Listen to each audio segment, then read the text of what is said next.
right, how are we looking? Are we live yet? There's a chance I'm not actually live yet, but I can start posting links. But let's see where we are at. Yeah, see, all I see is a loading screen, like, you know, starting soon, bloody blah, Phil Kearney, live in flesh, that sort of thing. But I'm sure it's going to click over here any second and be me yabbling about whatever it is that I'm yabbling about right now. So I wanted to remain alert and aware in case that happens, but it hasn't happened yet. So maybe I'll actually be able to get up and running here.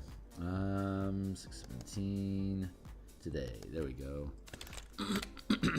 So I'm not gonna start my intro thing until I can hear myself. I'm not gonna start my. But hey, that's it. I can hear myself now. So almost done. Hey, stay on target. There we go. Okay, cool. So looks like we are up and running. I'm gonna drop my volume down here so that it's hidden from myself. I've got my social media links up and running. Let's correct our screens and then we'll start diving into this mess. So you can catch me on the X Twitter platform. I am at Phil Kearney. If you want to catch up with me, you can check out the stuff that I've been designing and when I'm live. Or best way to find out is like, subscribe, hit the bell icon to get notifications of when I am live in the future. And holy crap, hey, we have more subscribers. Thanks a lot, guys. Really appreciate people taking interest in the stuff that we're doing here. So here's the full 262 episodes playlist of me building all the different maps that are going into this Eberron adventure. And there's my Twitter I was talking about, my Patreon. You can join my Patreon by clicking into the About page of my Patreon. Different books I've made on the DMsGuild, they're all free preview. If you think any of them are cool, please consider picking them up to encourage similar behavior in the future. This is the book cover we created, Crystals of Mabar. It's for 4 to 5 characters, level 7 to 8. Unless you want to do all of the additional content, then you can potentially start as early as 6th level. And so we made this because when I make a project, the first thing I do is the cover. Because the last thing I want to do is have a project waiting on me to finish the cover when all I want to do is be done. That is the worst time to make a cover. The best time to make a cover is when I am most excited about the product, which is when I've completed writing it and I'm actually thinking about like how am I going to do the layout on stuff. So we built this cover a while ago and we came back recently and we did the lettering. I am thrilled with how this lettering turned out. This is Sephiros, the moon that is connected to the plane of Mabar, which is what this adventure is about. You're fighting undead and Emerald Claw cultists that are attempting to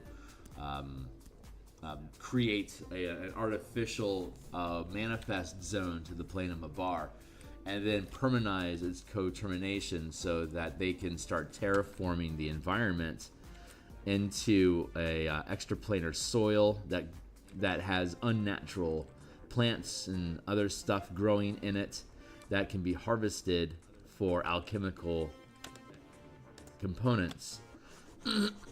So what I'm doing here is this is the dirt on the ground gets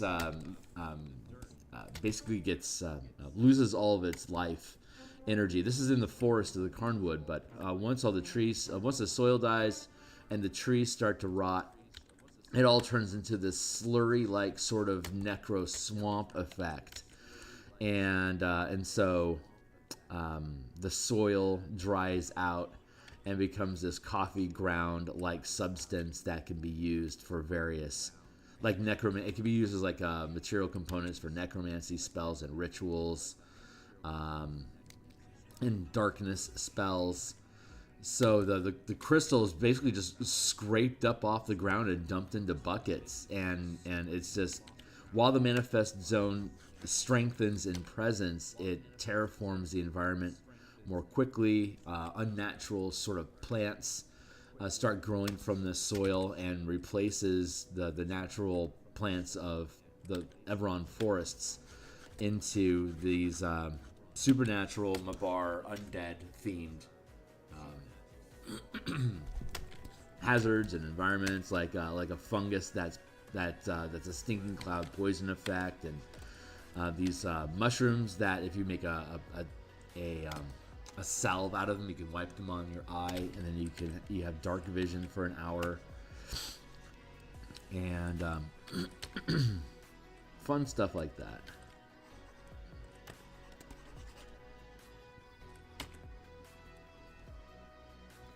So we're the soil, the texture that we're depicting in the environment is all this little gritty soil stuff. Burp, burp, burp. And then you have these flagstones. All these flagstones will have grit on them as well. And then when we do all of that, we also have the interior space. You can see there's grit everywhere, but I also, again, you carve out pieces of it. And we have the grit down here. So once we have that done, we'll grit the tiles down here, here, and up here.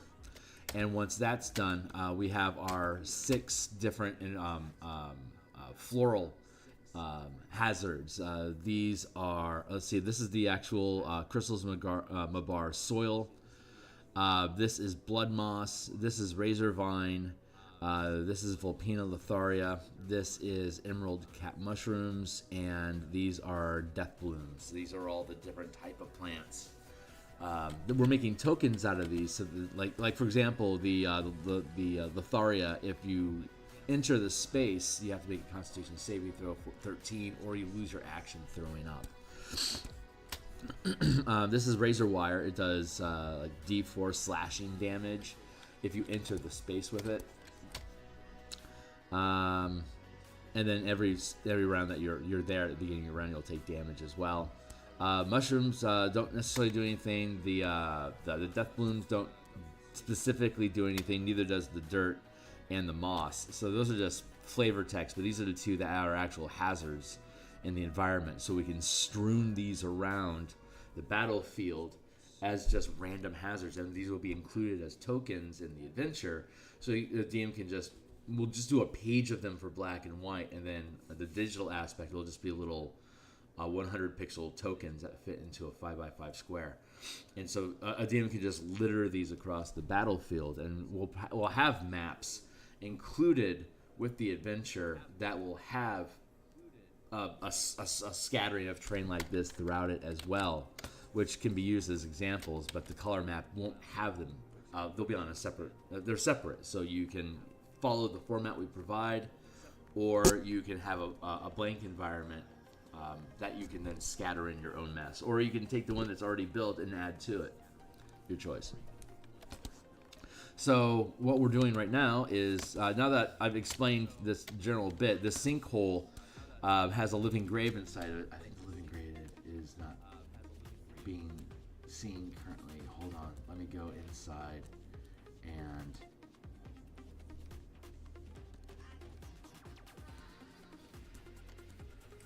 there you go.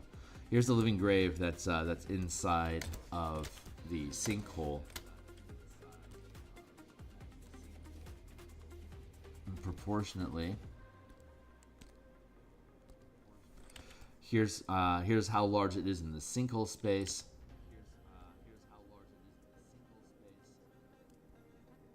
So an undead arises from this mass grave, and then it's 5-foot space. It just reaches up and climbs its way out of the sinkhole, which we have here. And then the undead will be on the surface here and be able to traverse the space. So as the team explores the environment, this swamp area, they'll have undead coming at them in groups. And if it keeps coming, they're going to be like, where the fuck are these undead coming from? They're all coming from the same direction. You can follow in the soil. It's easy to see footprints. So you can follow them back to the sinkhole where this living grave is, and there's technically no limit to how many undead can be floating around inside of the water here. So, yeah, there you go. Living grave. I feel like I should make it.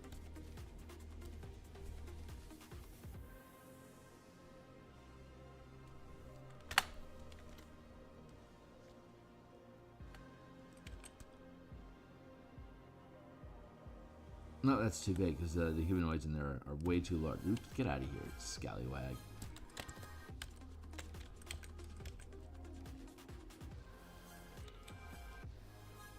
Let's free transform. I can make it.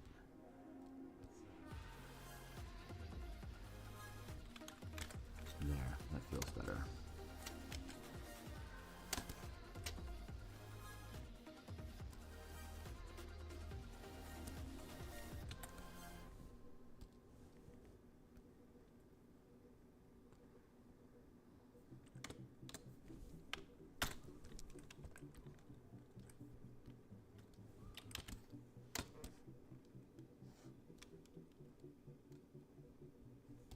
Cool. All right, everything lines up. Everything's happy. Cool. All right, everything lines up.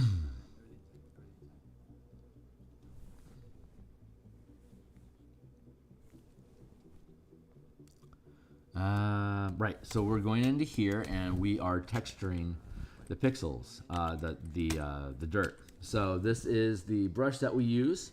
We're currently at 50 pixels. I could have a footprint here, or a brush as small as 30 pixels. That's the minimum size I like to operate in when I am putting crystals down on the soil.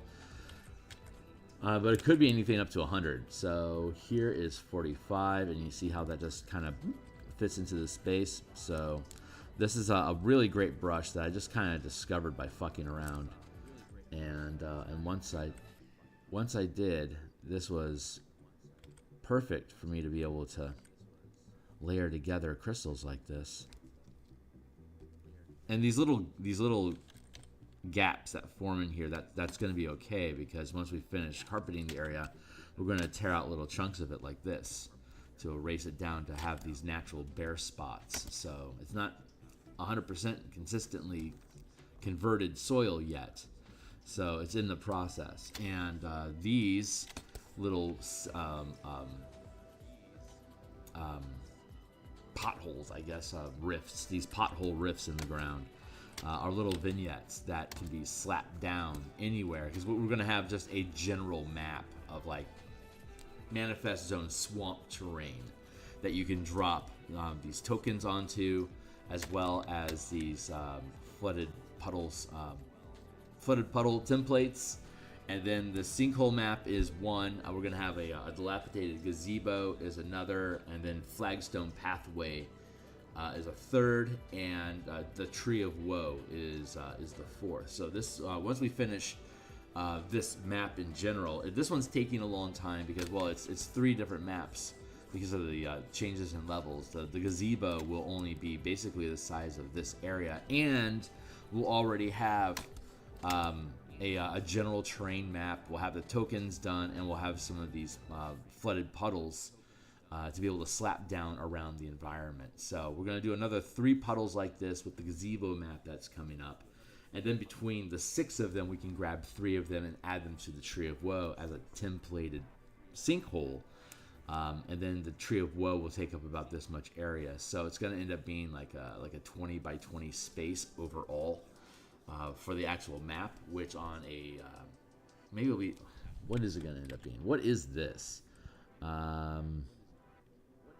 1, 2, 3, 4, 5, 6, 7, 8, 9, 10, 11, 12, 13, 14, 15. This is 15 inches here.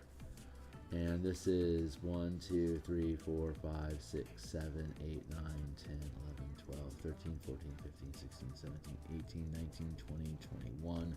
So 15 tall, 21 wide minimum. So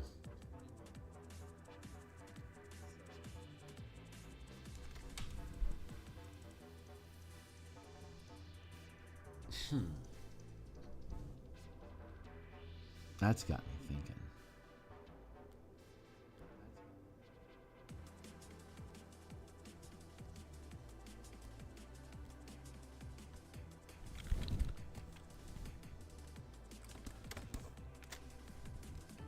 Hold on, I'm going to do that again. 1, 2, 3, 4, 5, 6, 7, 8, 9, 10, 11, 12, 13, 14, 15, 16, 17, 18, 19, 20.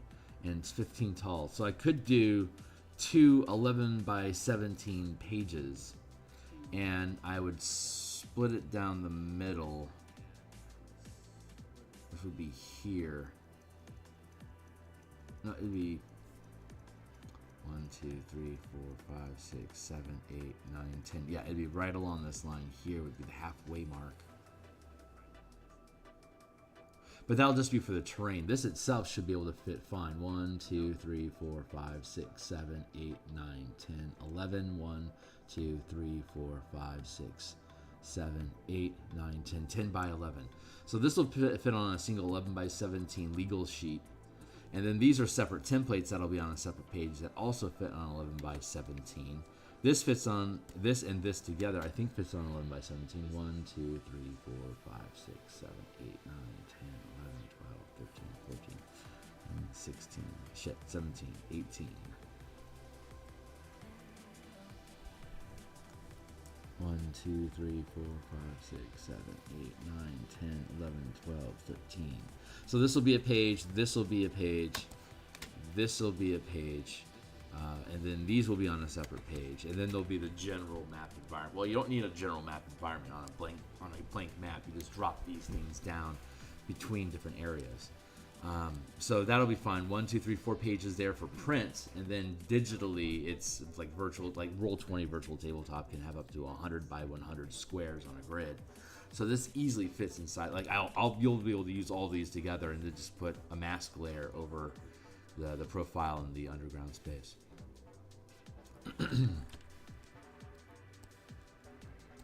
Bob's your uncle. So let's get back to work.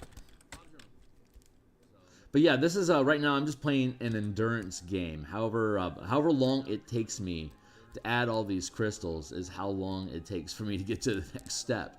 This is when like building a texture template and then like painting the like marking the entire area and then saturating it with this pattern grid would probably be a smart thing to do.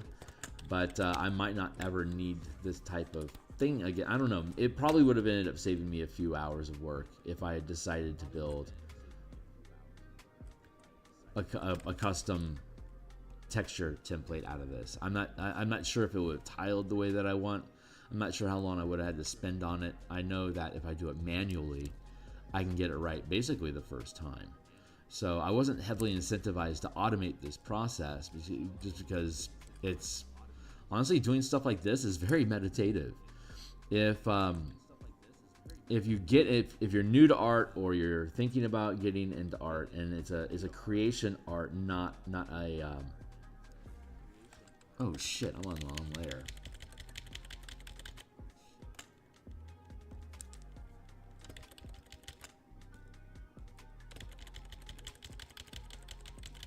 Oops. Oopsie dope. There. Now we're on the right layer. God damn, that was horrible. Well, you'll see how we adapt.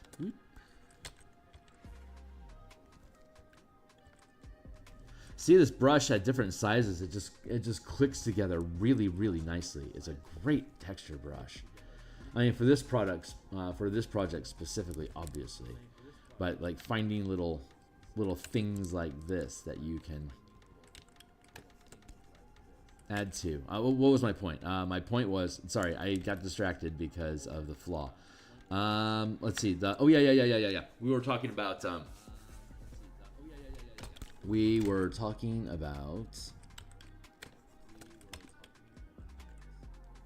Right, the process of art. So if you're thinking about being an artist, or you're looking at it, or you're really interested, you have to understand. Unless it's a performing art, like theater or like live performance, music, for instance, performing live.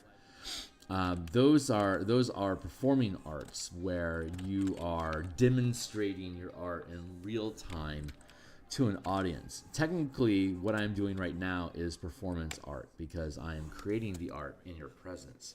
But this is technically a creation art, the process of illustration. It's a creative art, which means that it requires time and effort and direct engagement to be able to produce a finished piece. I mean, it's kind of like how performance art requires practice, and then you don't.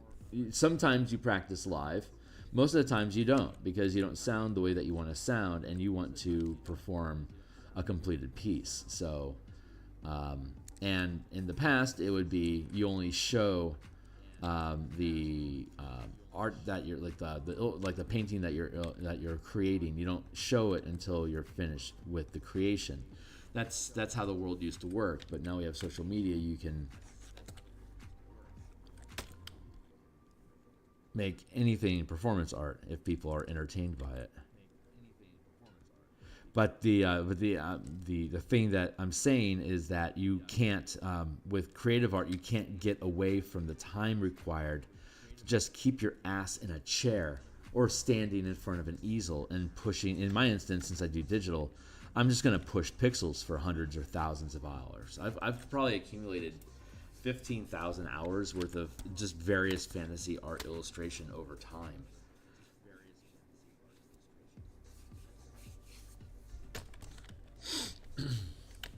No need for applause.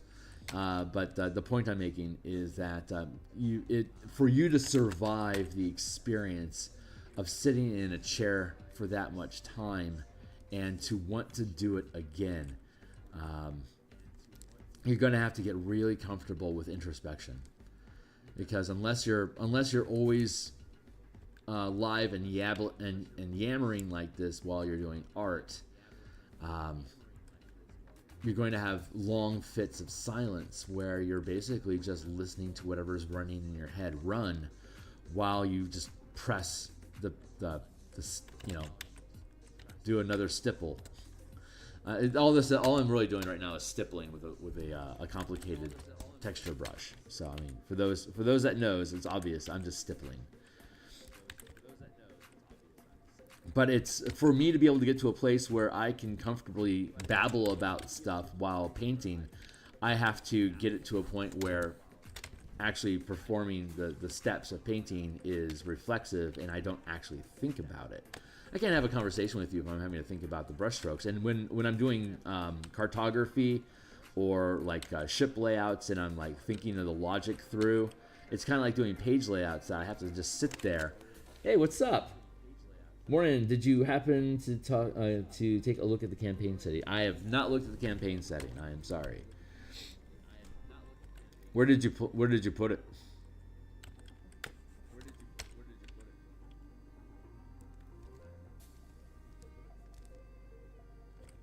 Drop a link. Go join my Discord. It's free. And drop a link in the homebrew area for me and the community to potentially chew on it. I make no promises.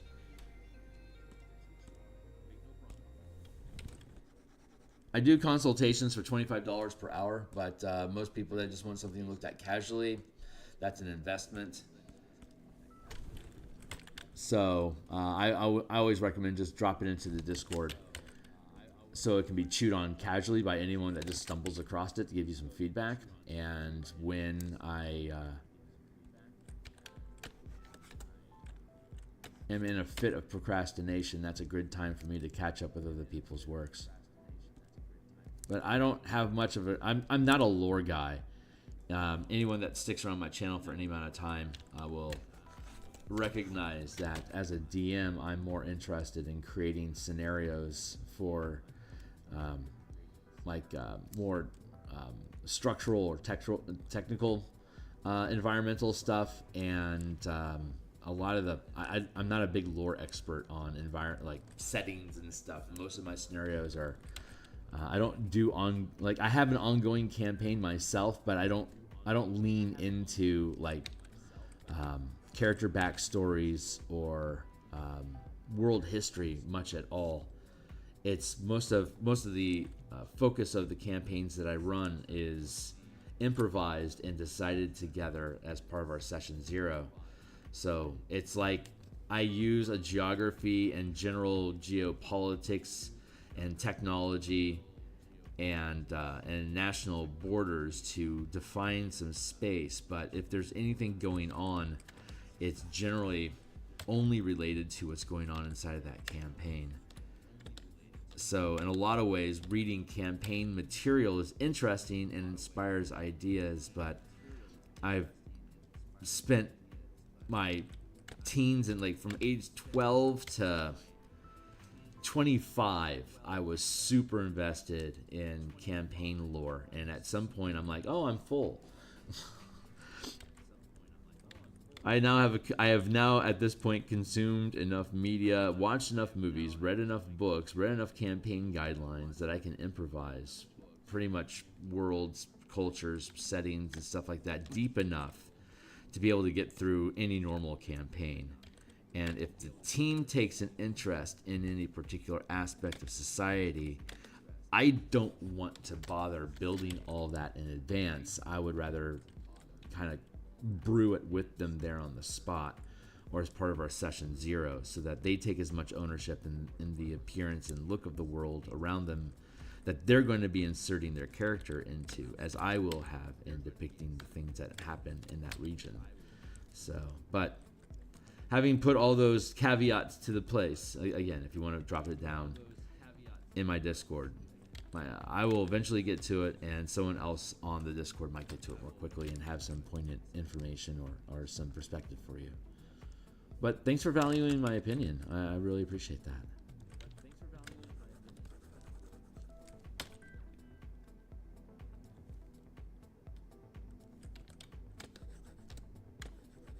I want to square off the ends here because these are little vignette standalone environments that you'll be able to just click into place. So we'll eventually have a whole grid of soil grit like this.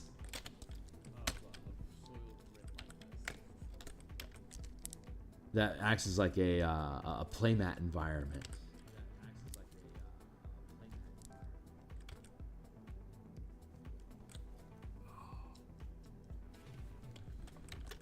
Catch up with you in a second. Hold on.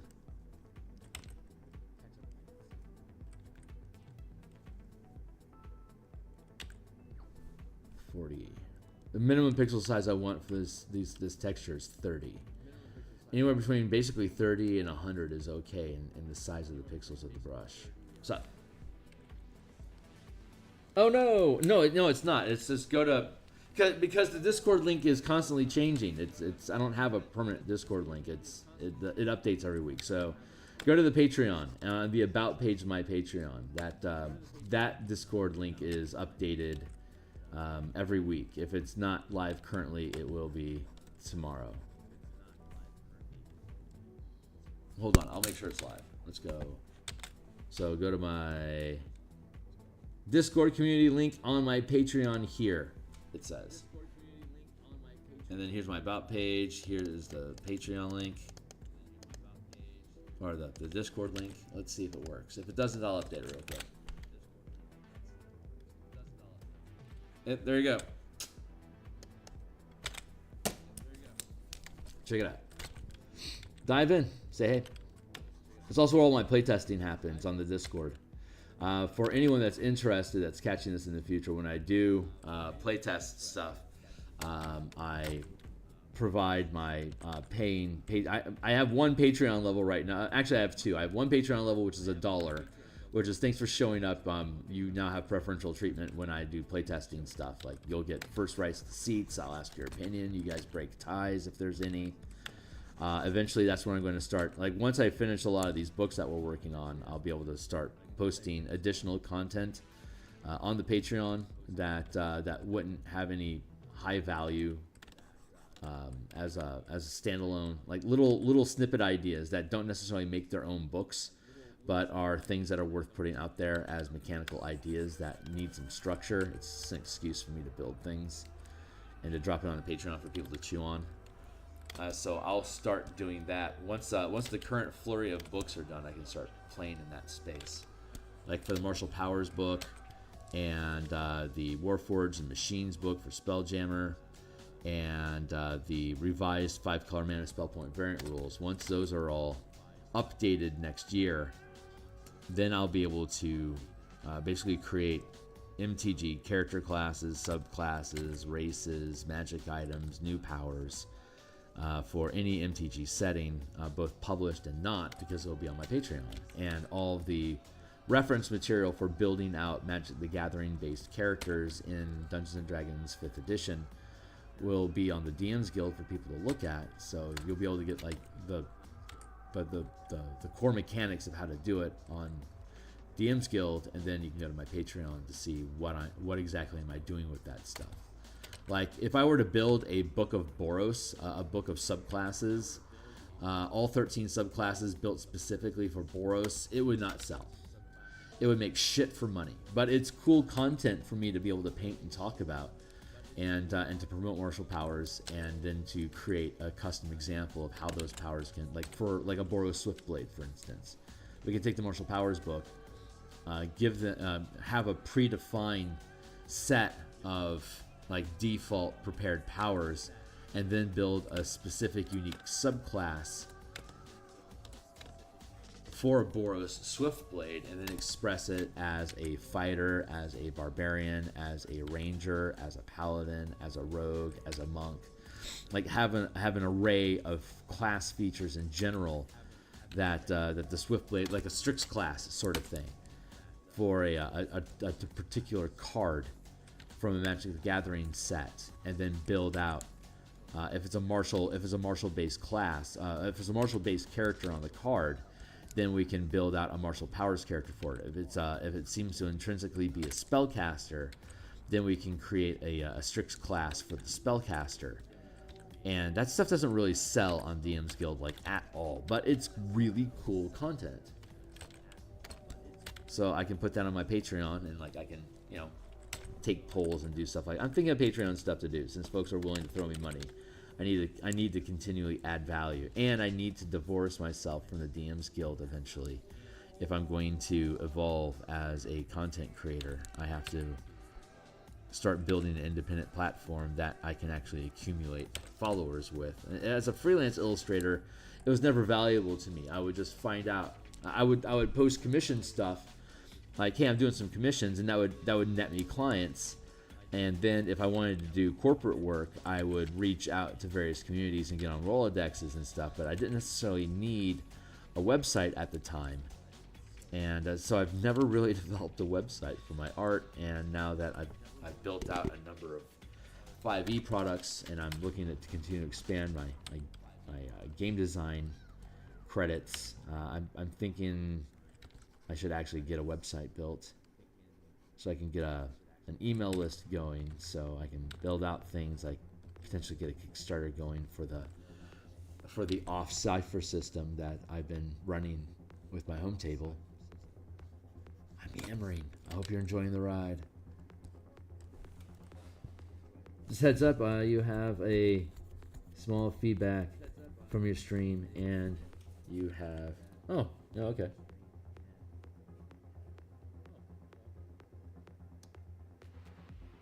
Cool. Okay. I'm sure I'll find it eventually. So thanks. I mean, anyone that's willing to invest any time in giving me their opinion about me or the stuff that I'm doing means that it is emotionally compelling enough to the commenter that they would invest their time and effort to try to express their point, to which I have incredible appreciation and thank you. Gratitude is the word I seek.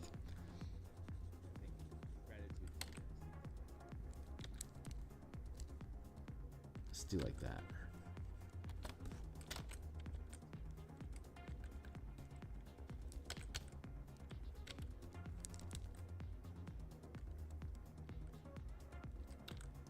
Let's do like that. Erase there.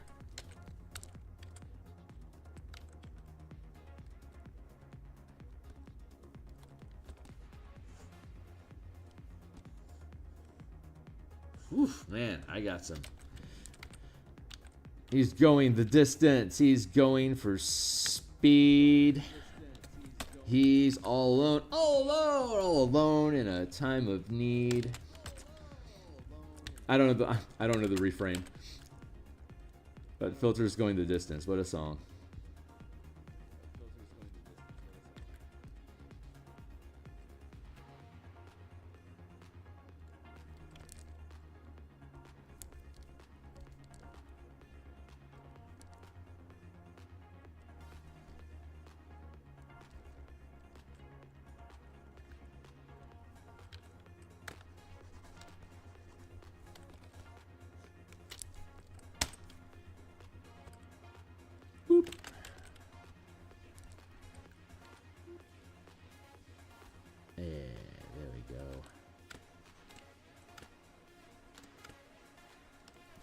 I should make a distinct plate, like a default intro plate, like a cover screen for the Eberron stuff versus the Spelljammer stuff versus the Martial Powers stuff. Like, so, like the default cover I have currently is the 10 Guild Masters of Ravnica in like a composite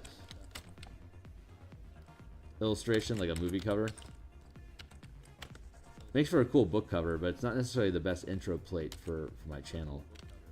It's not inaccurate, though. I mean, I do a ton of MTG stuff for D&D.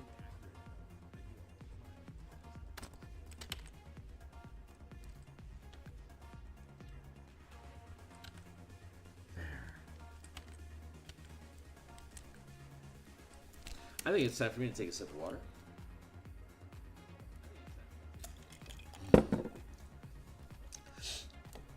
My gal scored me some horchata flavored coffee. Man, I love horchata. This is pretty good coffee. I don't remember the brand offhand, and I don't want to go run off to the fridge to find out. But I've got some real good coffee going today. I'm very, very pleased. Oh yeah, the new D&D thing is at 9 o'clock this morning. I happen to have the day off, so I'm not constrained to... normally I would have to exit at 8 a.m., which would be in about 20 minutes for me to scurry off to work.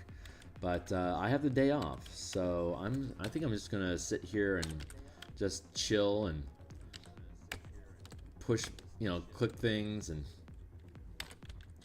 I'll bounce out of here once the new D&D show starts up at 9. That's about an hour and a half from now, so I've got another hour and a half in me.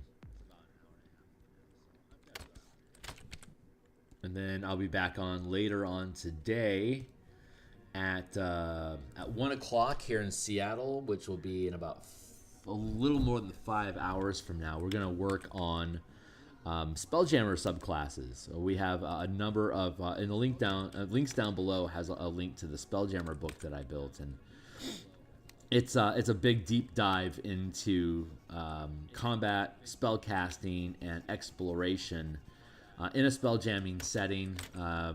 Looking at scaling sizes up from the 5-foot scale to the 50-foot, to 500-foot, 1 mile, 10 mile, 100 mile, 1,000 mile squares in size.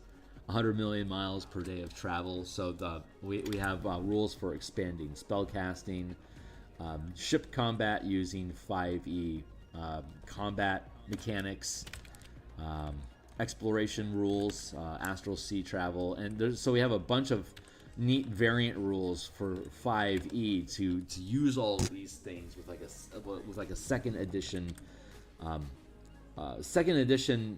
attitude, but 5th edition rules. So it's an effective, like, you can effectively run a space opera campaign with that document. It provides you with everything that you need to be able to set up an environment, create battles, increase conflicts, suitable sized monsters, wild space system generator, rules for navigating and adventuring in the astral sea. Lots of super cool stuff in there, and there's so many unique mechanics built into it that I want to build subclasses for character classes to exploit the different types of mechanics that are introduced in that game. So hey, we made it. We got our puddles all textured up. So next thing that we're going to do is we're going to erase them. Nice. So now that we spent all that time filling in all that dirt and gravel, we're going to erase it. We're going to first work on the interior space here, top side, color,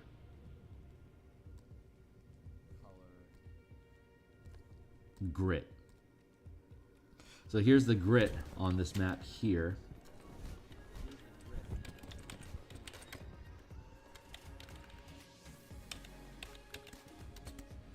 And so you can see we've erased patches. So we used the same eraser as we did the brush. So when I hit this,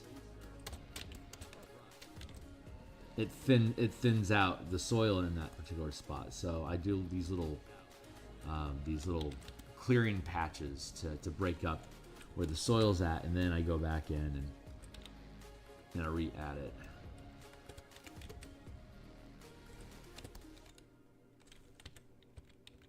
You know what? Something feels off.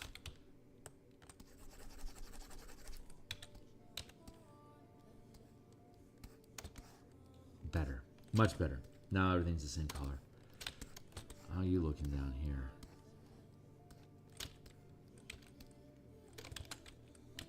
Alright, I'll have to adjust these too. You know what? Now I'm thinking about, I'm going to do it right now. Profile.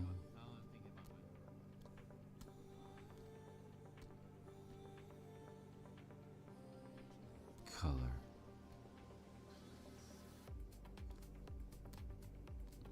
Where are you at? Why are you sleeping, little fish? I'm looking at the wrong thing, aren't I? I sure am. Engrave. There's my grit.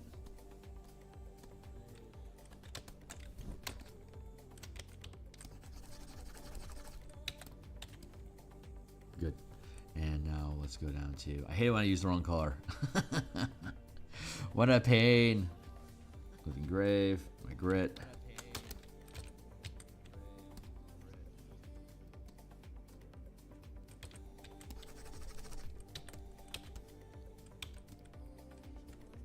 Perfect. Okay, we're back to where we're supposed to be. Close that up for now. Close that up. Let's see. Ah, yeah, here we are. Cool. All right, now we got that set up. I can go back in here and I can delete with impunity.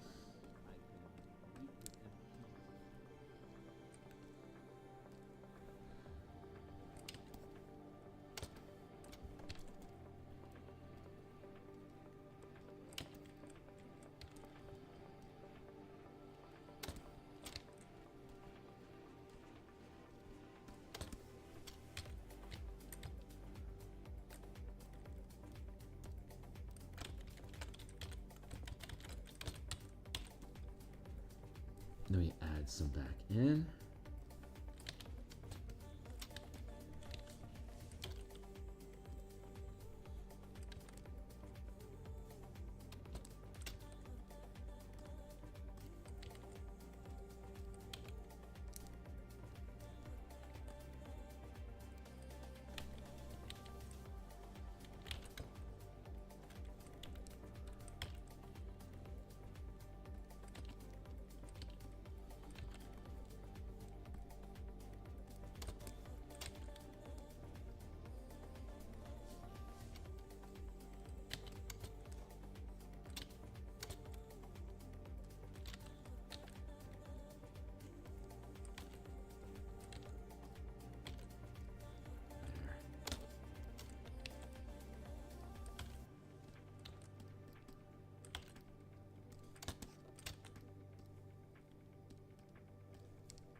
There. Wait. Bring my microphone back into place here.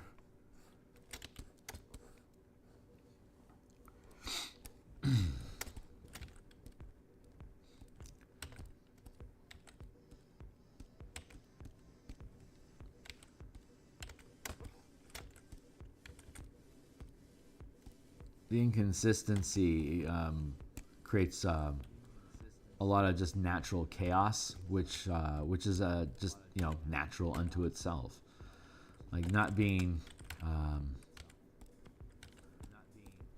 having organic patterning and inconsistencies and misshapes. That's all very natural.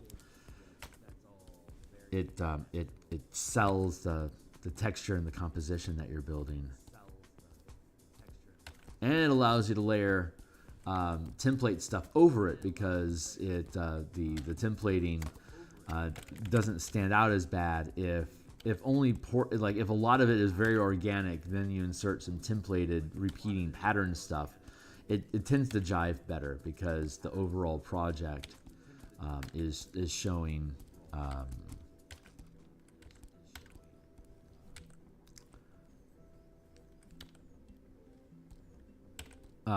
it builds a solid foundation for you to have a templated pattern to sit on. So that's a half-baked thought. Don't hold me to that as a quote.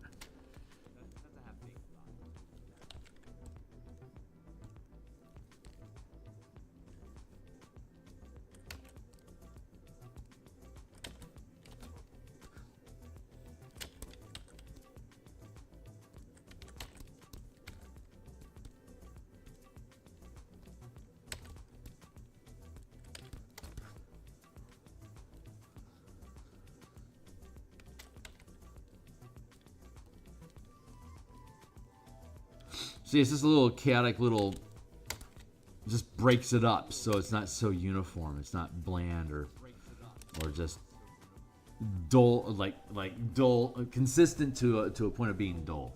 That's where I think I'm trying to go with this conversation point. And so that was, see, it doesn't take a lot of effort to be able to scatter that stuff out. It just takes time to do it, which goes back to that meditative process of just being comfortable with just sitting in your ass and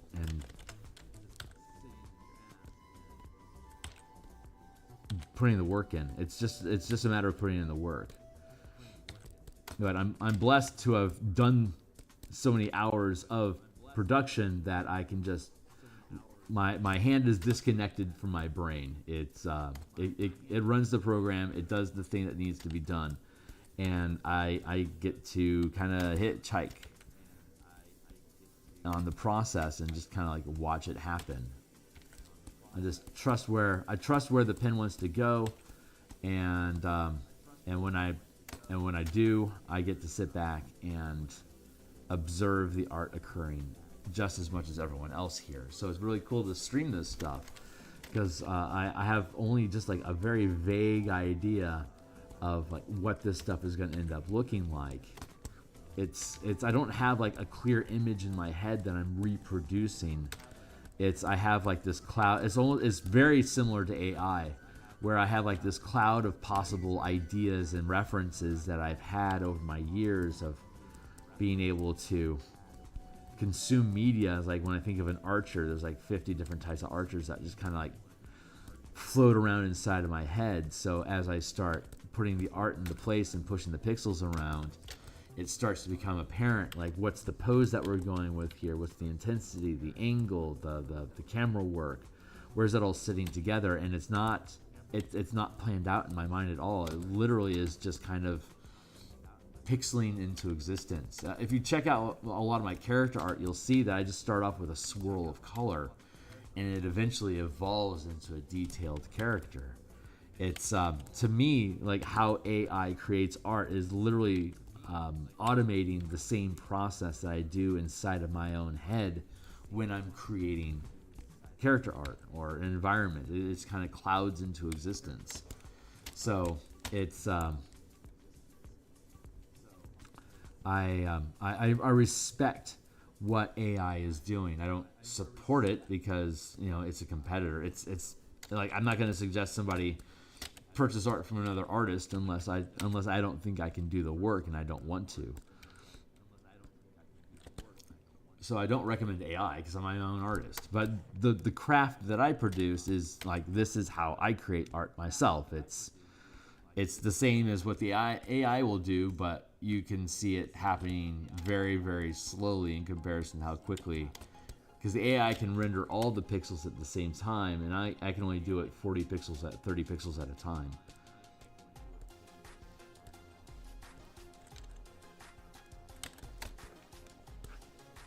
But given variants and styles, I could get there. I put out some high detailed work. It just takes a ridiculous amount of time to do it.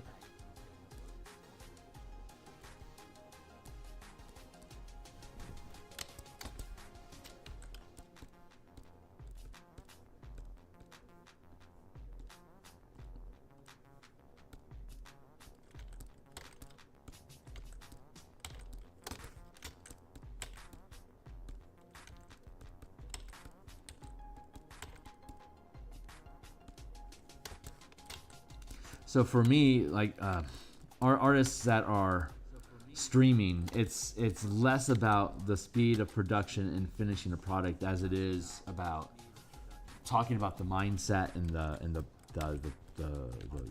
process of creation itself, the emotional energy that comes from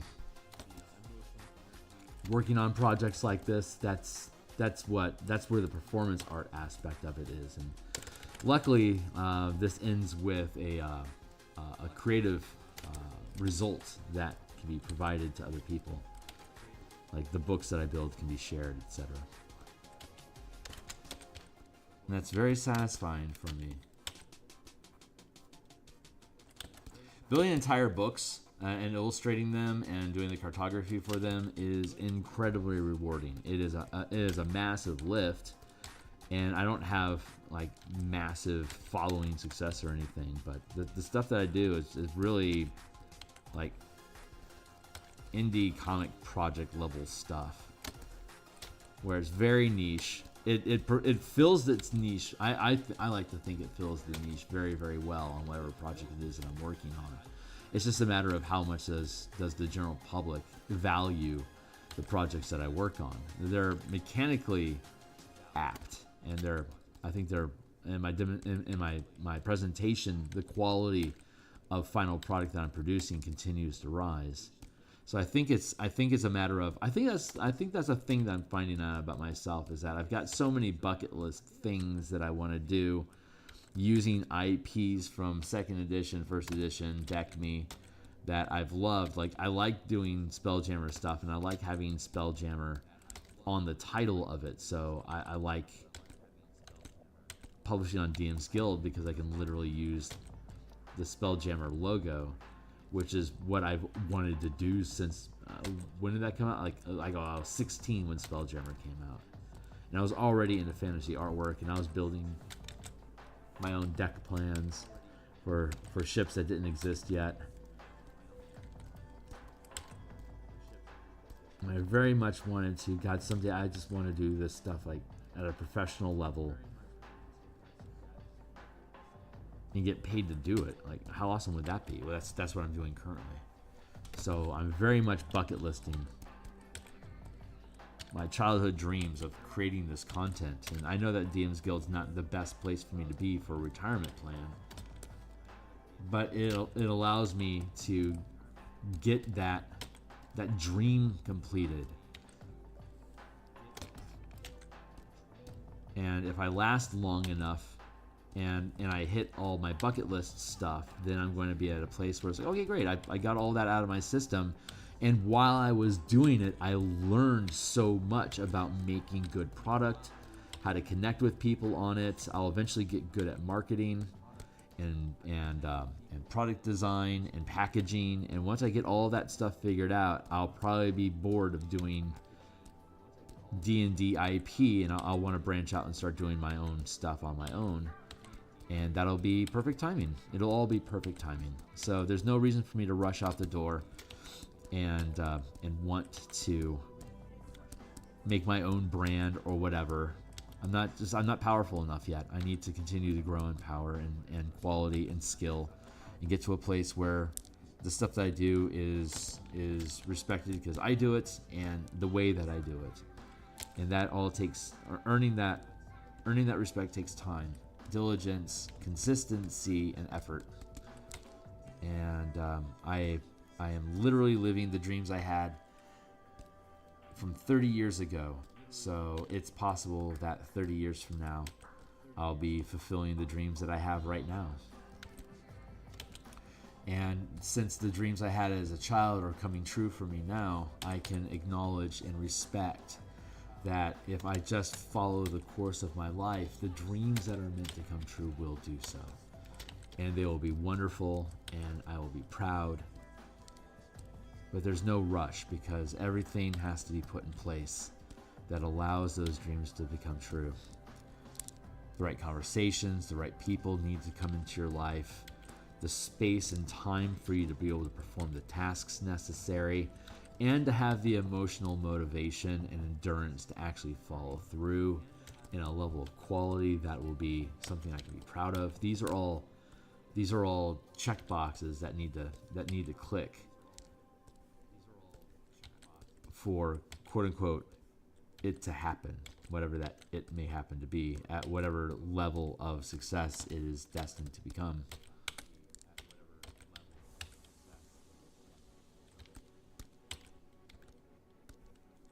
And when you get excited, when you're envious of what someone else has achieved, or you're jealous of them because they're where you want to be, it's actually excitement, because it's not you, but it's proof that what you want to do can be done. And you don't necessarily have to do it the way that the person that you're looking at is doing it. It's just proof that these outcomes can occur, and the outcome that's right for you will occur if you follow your heart to that path.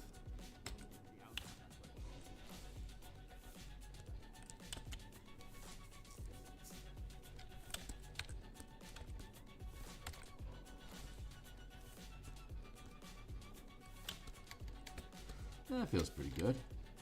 Gritty.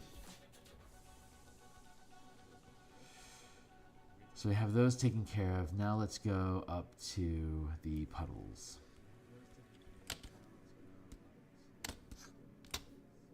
Puddle, puddle, puddle, puddle, puddle. There. Let's go.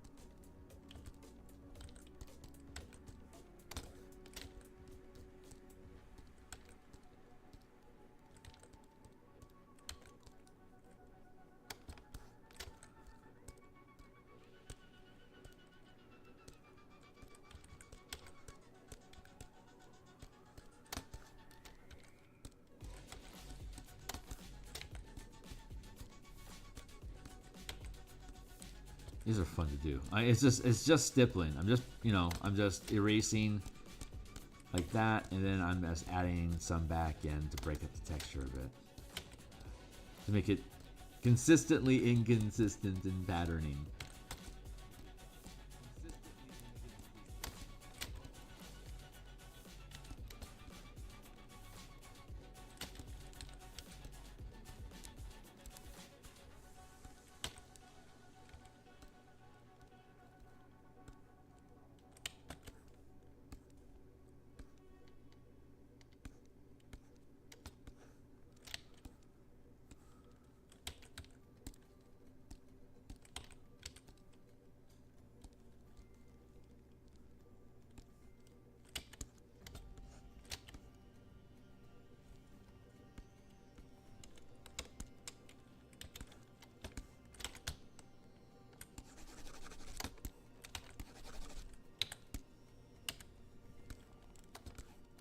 Good.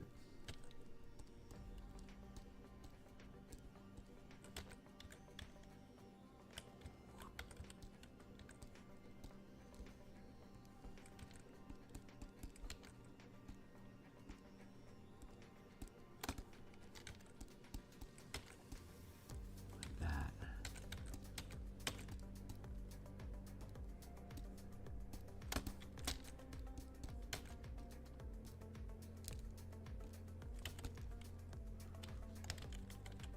Not liking that overlap. That's bothering me a little bit. It's too dense. Too dense. Let's thin that down a bit.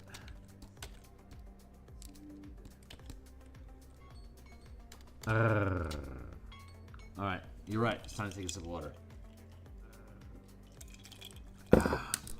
And back it up with some coffee.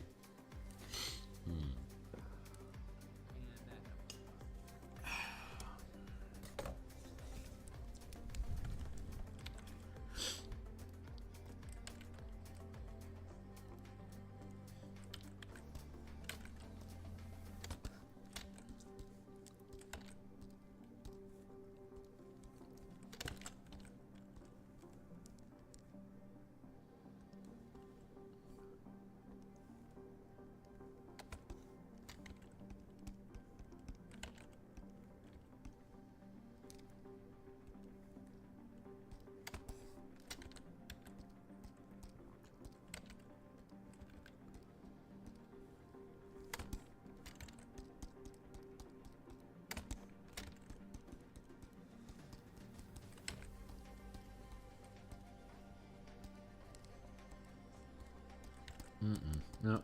Bop, bop, bop. Clean that up a bit.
Good, good, good, good. See, like, this makes little clumps, like little colonies and clusters. And then once we start dropping the templated fauna tokens, flora tokens into these spaces, it'll just each one of them fills up one of these squares here. So like dropping one here, or like over here, wherever I have an open square at, I can have that stuff just kind of like drop in and further break up the environment. Words are escaping me super bad. That feels cool. I really like how that sits. I'll change that a bit right there.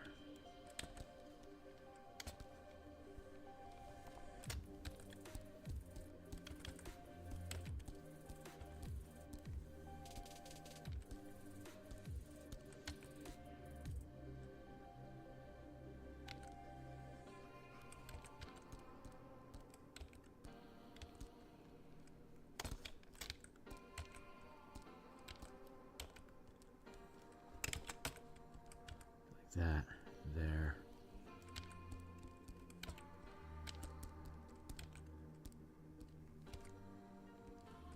There.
I love how that texture breaks up. It's just little splotchy shapes. It's just so it just goes on forever. It's so fun.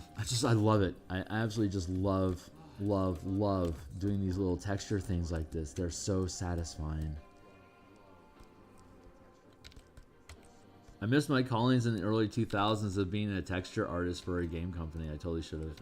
It would have been fun.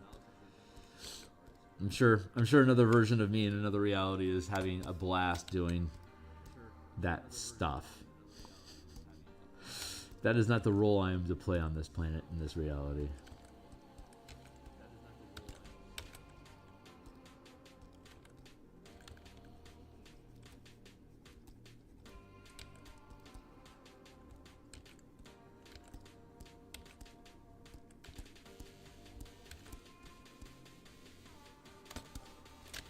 Look at that. It's so fucking cool. I love it.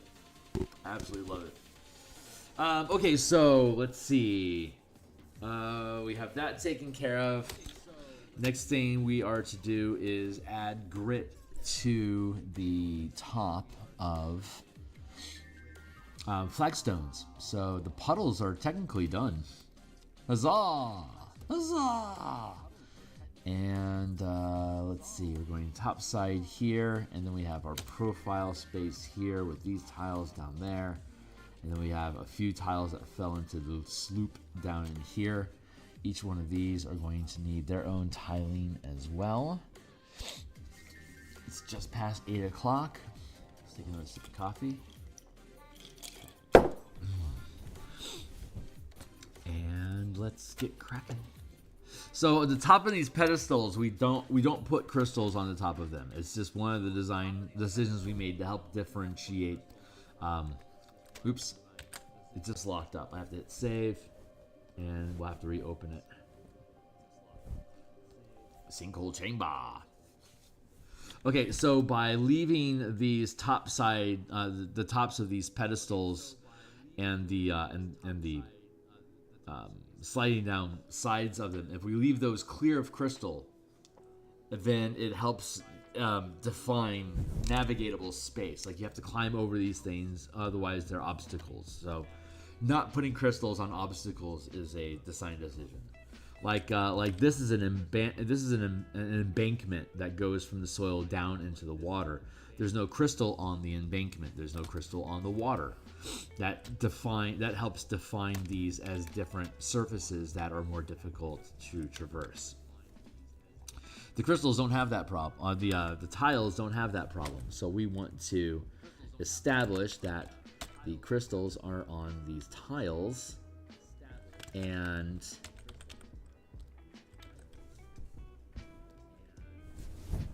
so I want to get rid of the color there because I'm going to fill in the tiles with grit and stay between the lines. Just like we did on the soil around the tiles, we're doing so for the crystals that are on the tiles.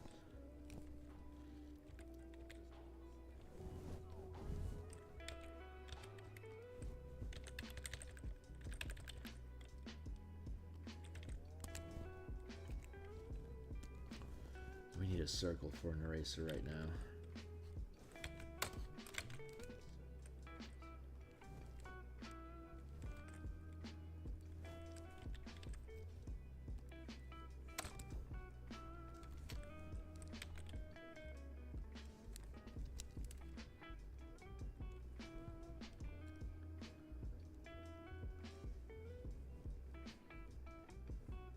I love this music.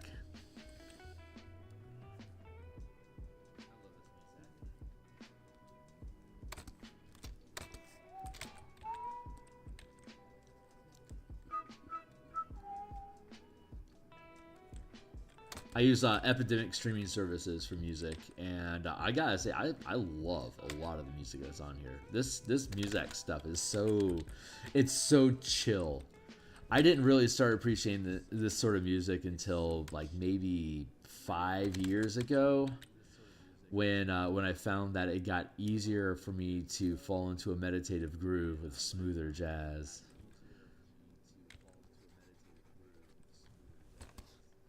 So I have grown a fond appreciation of that type of music.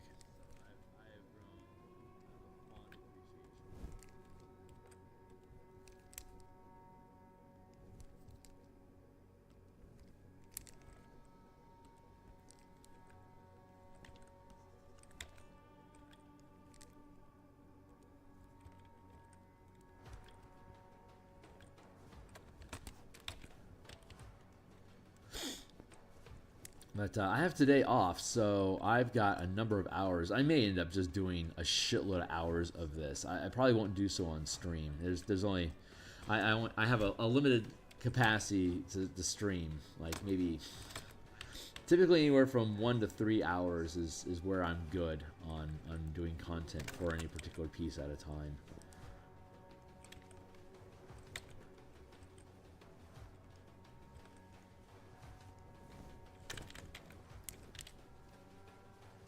So it's 8:11 now. I'll probably stick around for another half hour.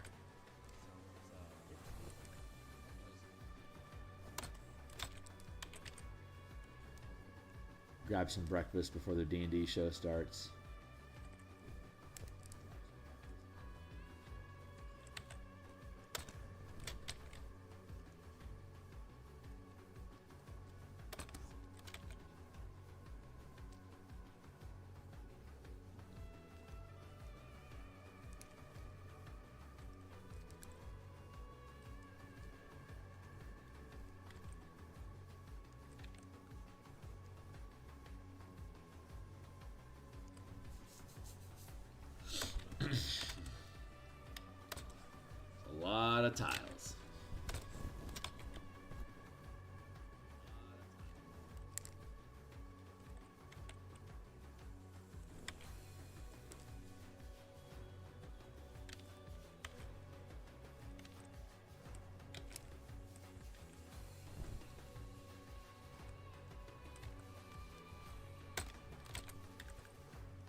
go.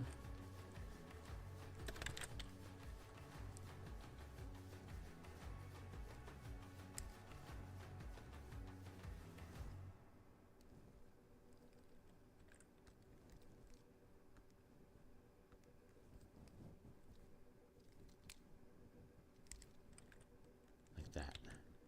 Right there. Very good. Ah, I love how these things click together. It's so cool.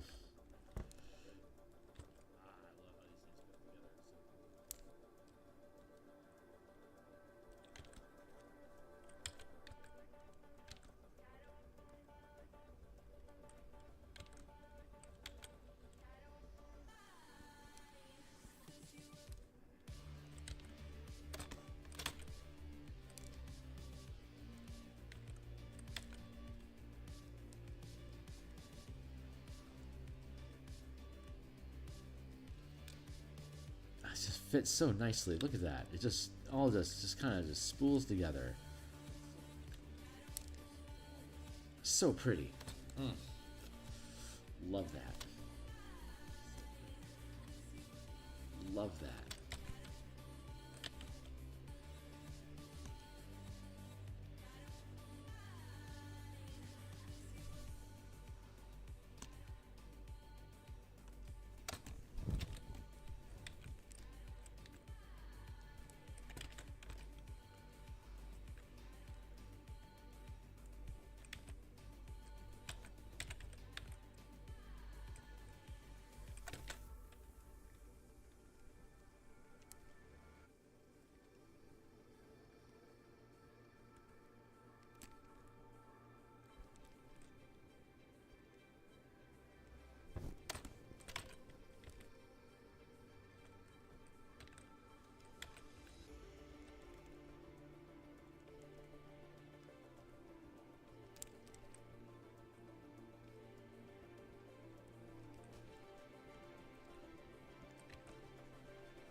Yeah, there we go.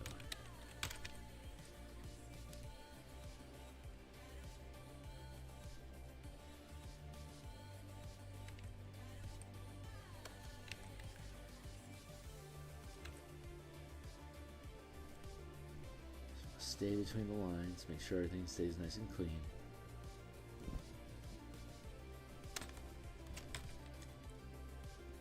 Like you saw just a little bit ago, I'm going to end up erasing a lot of this stuff to add in that extra level of texturing.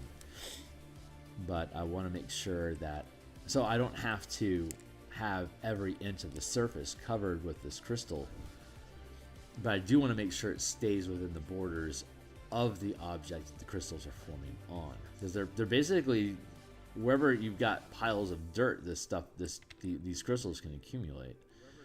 So there needs to be a they operate within a contained space. Like if they fall off the tile onto the dirt around them, then the borders of the tiles themselves is the limits to where the crystals can be.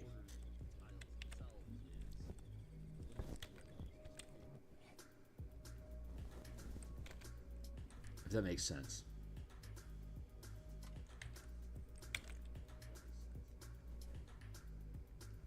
Like dirt's gonna fall off a rock, so the shape of the rock is maintained by the texture of the grit on top of it. It's self-reinforcing.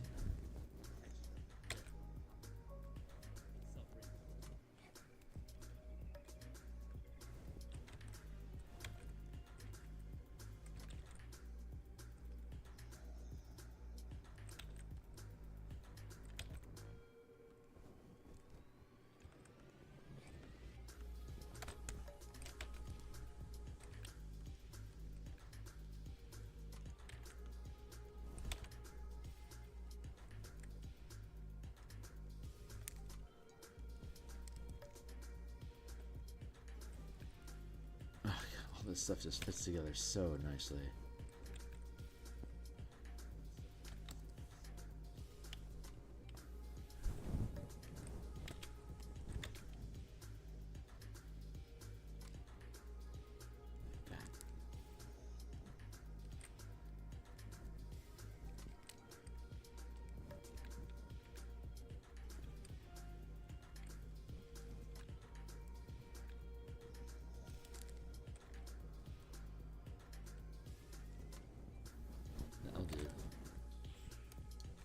just keep going across the screen like this.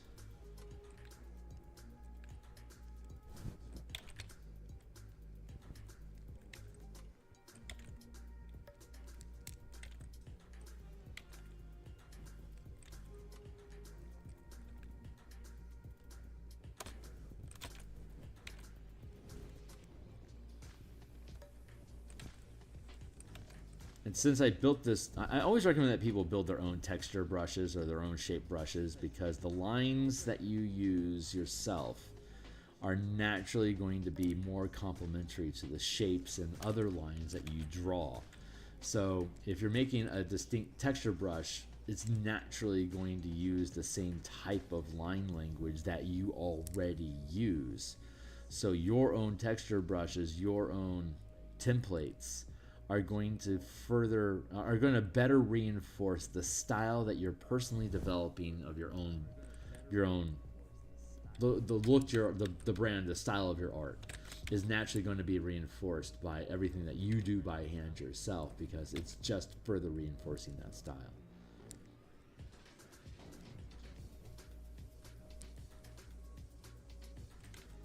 So I don't recommend that people pick up and use other people's brush sets, because you aren't learning like what was the purpose of building, like why do I need these brushes, what was it like these fractal brushes that I built here. I had a specific need in creating this soil texture, and I had to run through a number of different iterations and styles for me to get to a place where I'm really happy with this specific brush.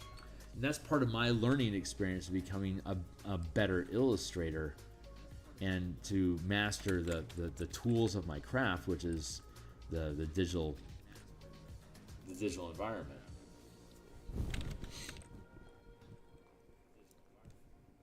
So new artists can look at other like brush sets, and I've promised that once I get to 500 subscribers, I will myself I will provide these brushes on my Patreon for folks. It'll be free for anybody that has $1 support of my Patreon. But I would only provide them because some people have expressed interest in them, but I don't encourage them to use them. But rather see what it is that they are, that they can learn from, so that they can make their own. I've bought I think 2 brush sets in my life as an artist, and both of them were specifically to see like how are you putting these things together, so that I could learn from them and build my own. Even if I liked the shape of somebody else's brush, I would recreate it. I wouldn't just use theirs. I would recreate it my way, so that I can take ownership of what that shape is.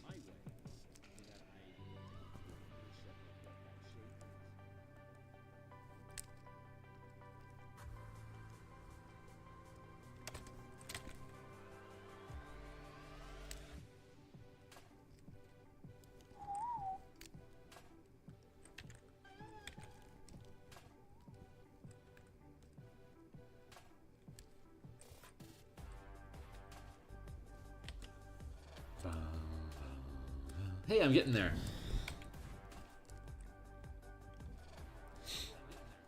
Meditative process. It's nice to get it done. But when I forget who I am, when I forget myself during the process of painting, I effectively am not spending any time. I'm not aging. I think if you're not aging, you actually get younger. I'm not sure if that's true or not. I don't think like Benjamin Buttons or anything. But the more time passes and you don't age, the younger you feel, because I think you're getting ahead of some sort of a curve.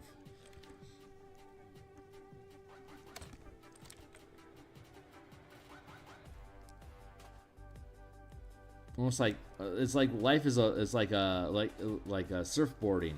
Life is a wave.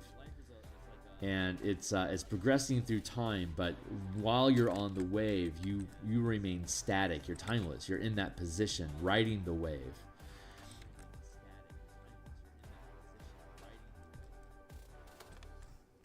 if the wave is time and you're riding it, you're not in it, you're above it, you're on it, you're staying the same and enjoying the experience of time moving, but you yourself are putting zero effort, zero strain, zero karma into the effect. It just becomes the joy of you riding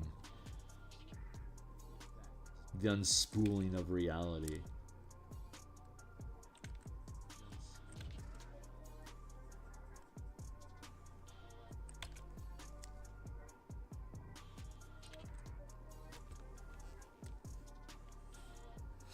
Yeah, this is the place to be, right here.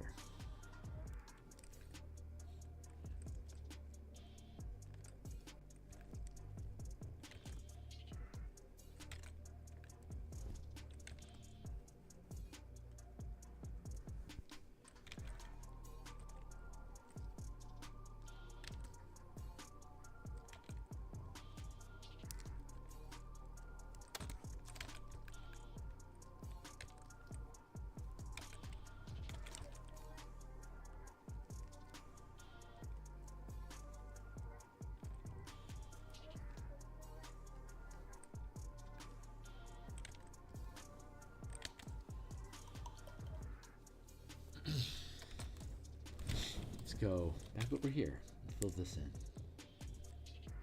There we go.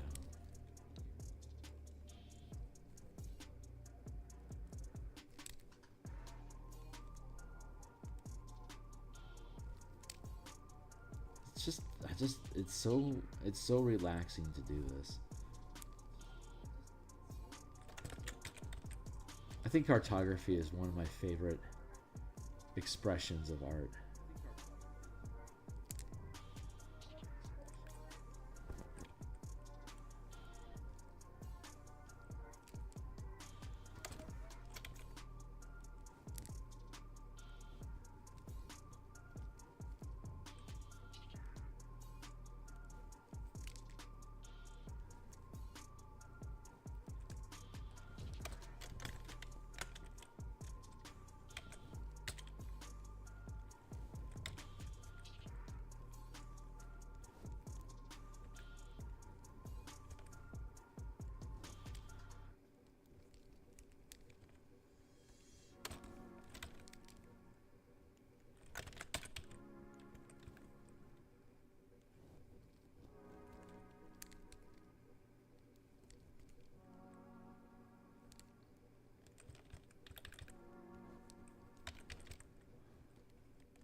Yeah, this is coming along nicely. I'm pleased. I'm very, very pleased.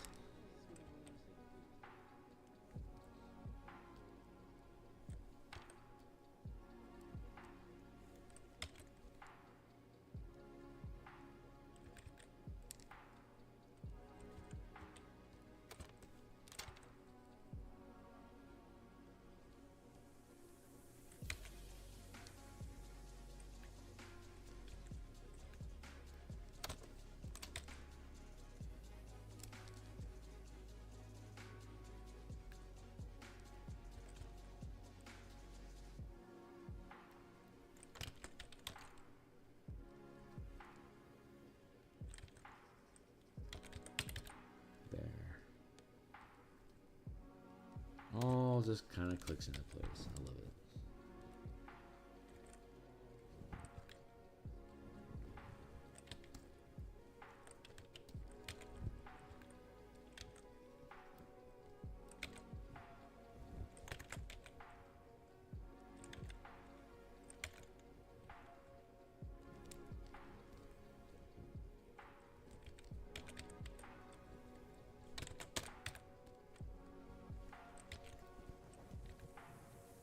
Perfect shape right in there.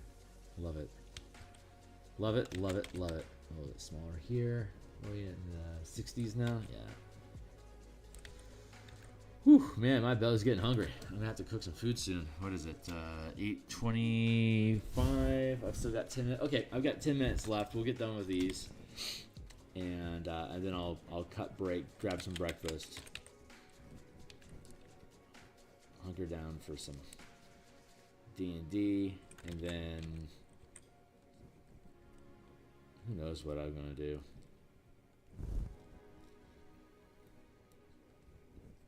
Maybe I'll go. I think I'm gonna go to the grocery store. Breakfast, D&D stuff, store, come back, work on the adventure. I finished all the block text for all the areas. We still have a conclusion and the appendix for the variant plot hooks to resolve. So I think I'll work on some plot hook revisions. We're reformatting how the variant plot hooks in this adventure are being presented so they're more digestible. And I think I found a format that I like, so I'm going to start implementing that.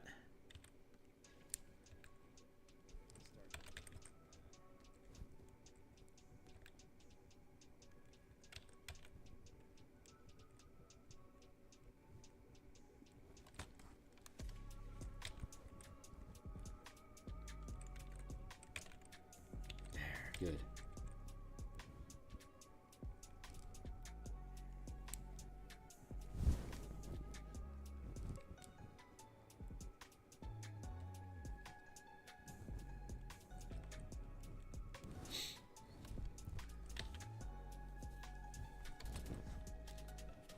Almost done. Oh, we still have the interior, obviously, and the profile view to tile as well.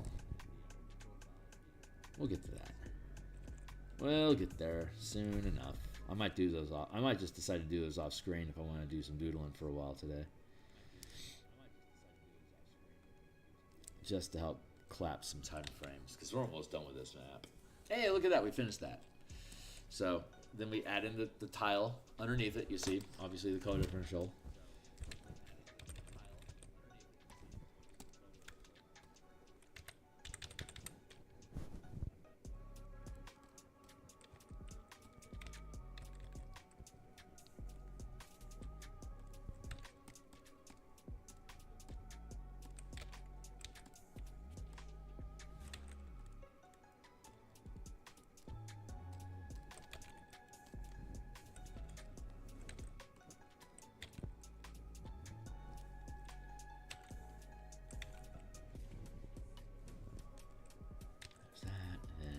Here.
Let's see, I stipple that out like that, and then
Elbow.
Loosen that up, thin it out a lot. Thinking about the cemetery stones, and there's a lot of blank on them.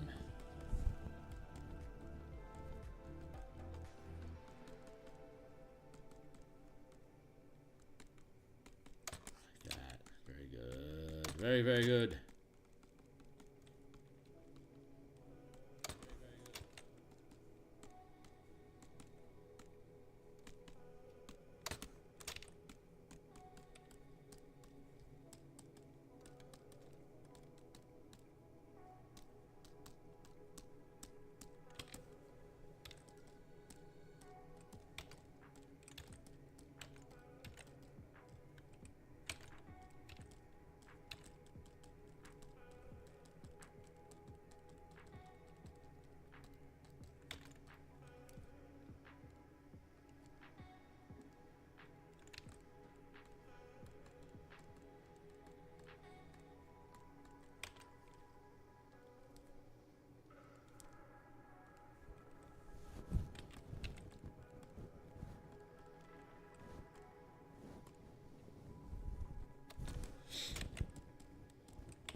I like how this is looking. This is feeling really, really good. I know I saturated all these and I'm deleting a lot of it. You can see like all these little blips of texture that get left behind.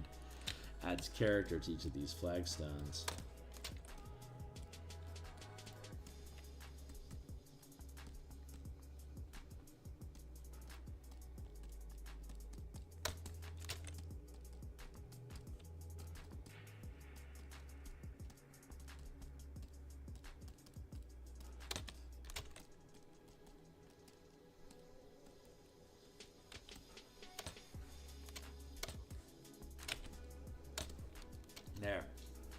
Textured the hell out of that stuff.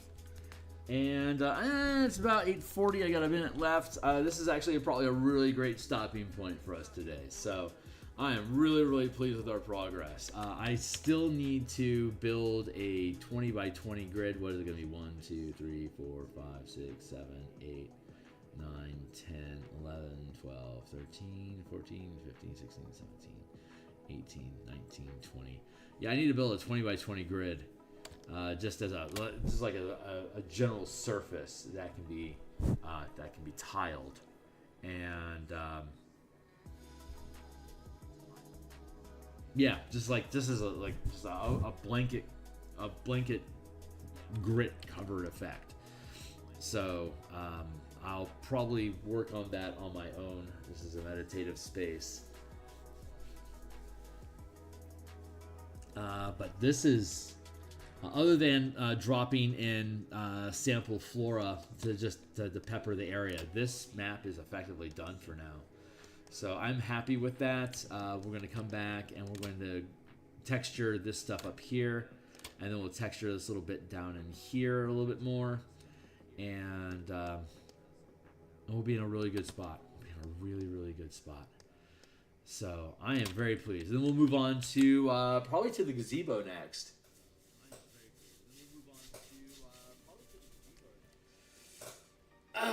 All right, so I'll be back in approximately 4, maybe 5 hours to work on Spelljammer subclass designs, and then I'll be up for the day. I'll be back tomorrow morning to work on this, and then we'll be back tomorrow night to work on Spelljammer ship layouts, and then we'll be back Friday morning to continue working on this, and then Friday at lunch we'll continue with the martial power system. So, and then Saturday, I don't know what I'm going to do on Saturday yet. We'll figure something out. But that's it for now, guys. Thanks a lot for anyone that's checking this stuff out. Comments, etc. Thanks a lot. And I will see you guys later on today.